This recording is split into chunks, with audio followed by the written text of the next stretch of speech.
the decemviri would randomly pluck a page from these books and read it, and whatever it instructed, they would do.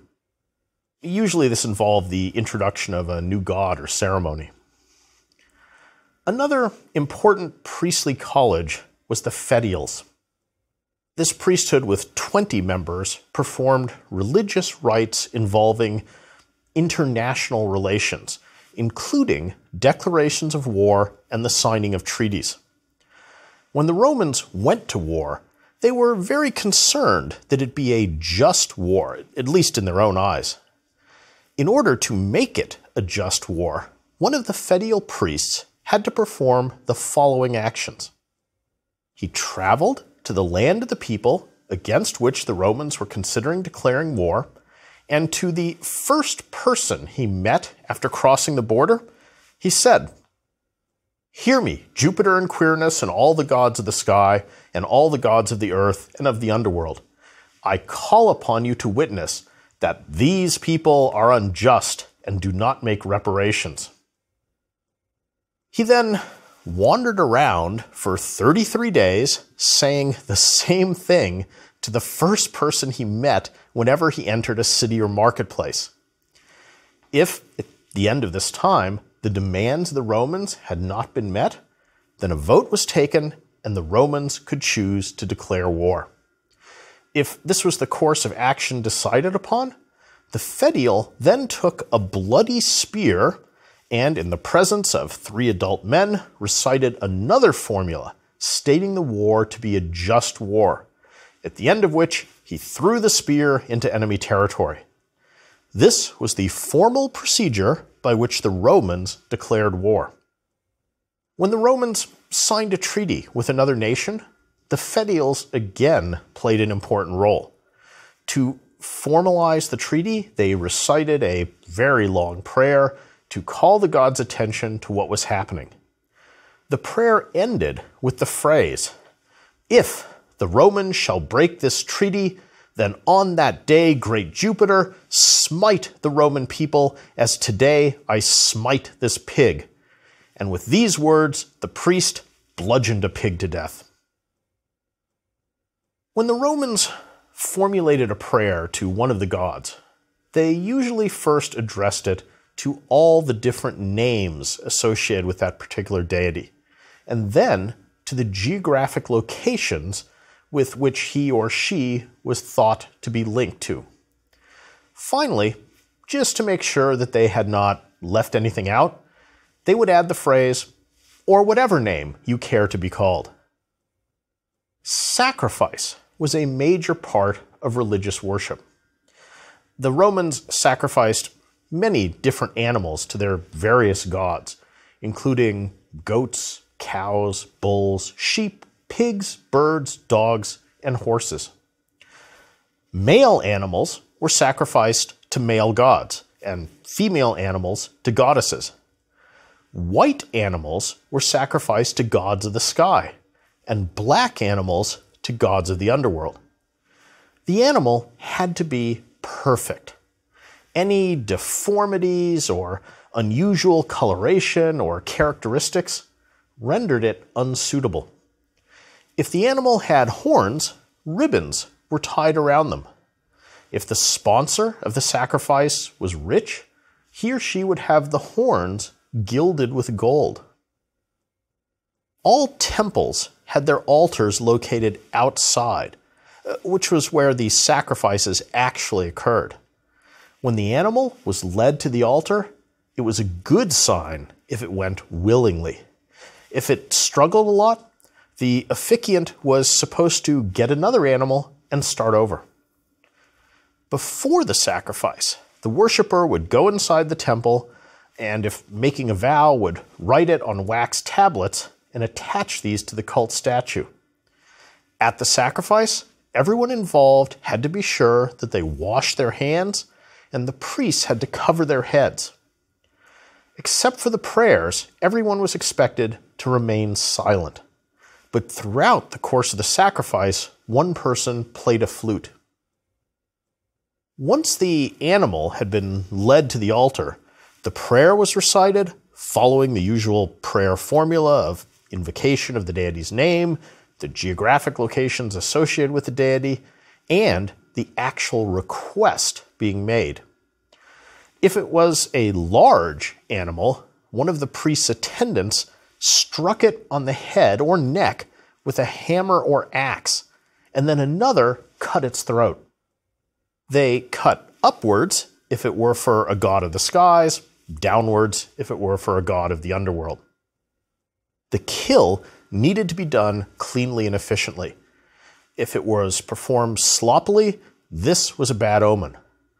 The worst thing of all that could happen would be if the wounded animal broke free and ran off.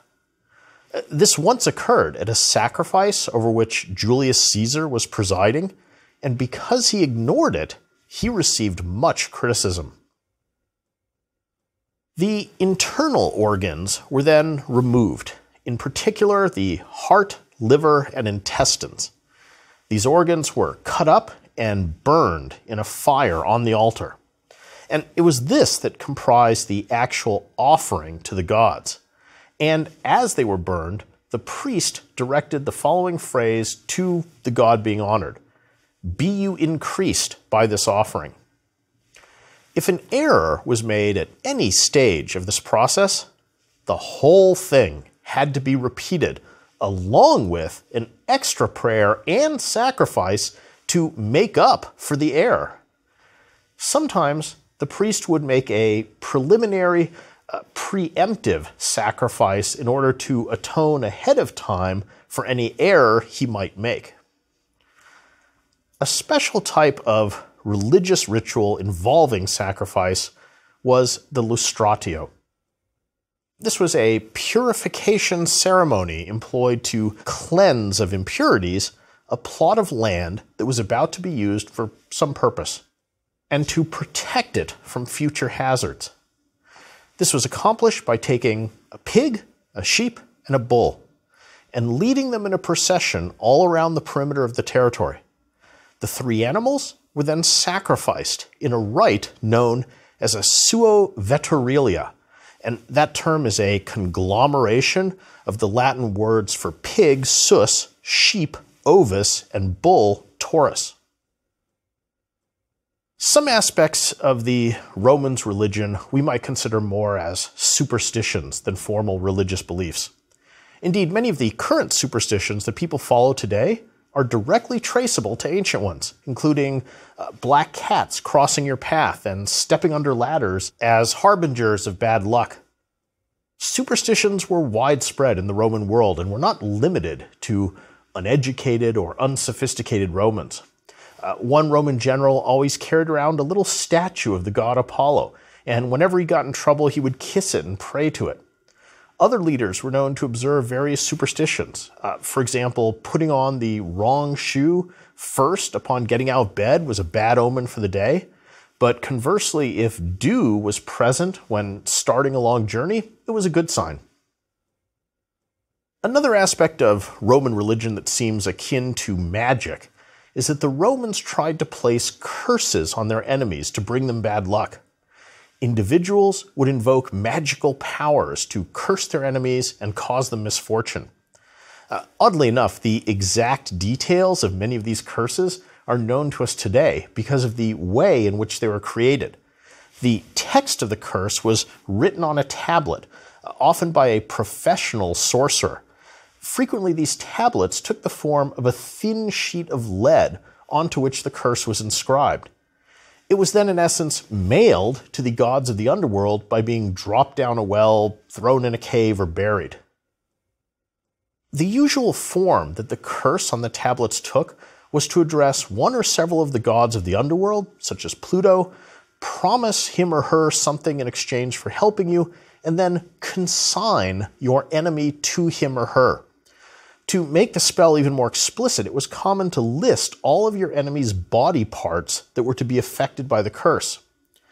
One such actual curse tablet reads, "Spirits of the underworld, I dedicate and hand into your power Tycine of Carisius. Let everything she attempts turn out badly. Spirits of the underworld, I dedicate to you her limbs, her face, her body, her head, her hair, her spirit, her brain, her forehead, her eyebrows, her mouth, her nose, her chin, her cheeks, her lips, her speech, her breath, her neck, her liver, her shoulders, her heart, her lungs, her intestines, her stomach, her arms, her fingers, her hands, her navel, her entrails, her thighs, her knees, her calves, her heels, her soles, her toes. Spirits of the underworld, if I witness her wasting away, I promise that I will joyfully present to you a sacrifice every year. Such incantations could also be employed on behalf of the entire Roman state. For example, when the Romans were waging war against an enemy, often after performing the ritual of the evocatio, by which the Romans invited the gods of a city that they were about to attack to come over to the Roman side, they then usually followed this up with another ritual called the devotio. This was a formal curse pledging the enemy city to the gods of the underworld. Thus, when Rome went to war, they almost always believed that it was both a just war and one that had been sanctioned by the gods. These attitudes might provide confidence to the rank-and-file soldiers and would give a veneer of legitimacy and justification for the Senate and magistrates who initiated a military campaign.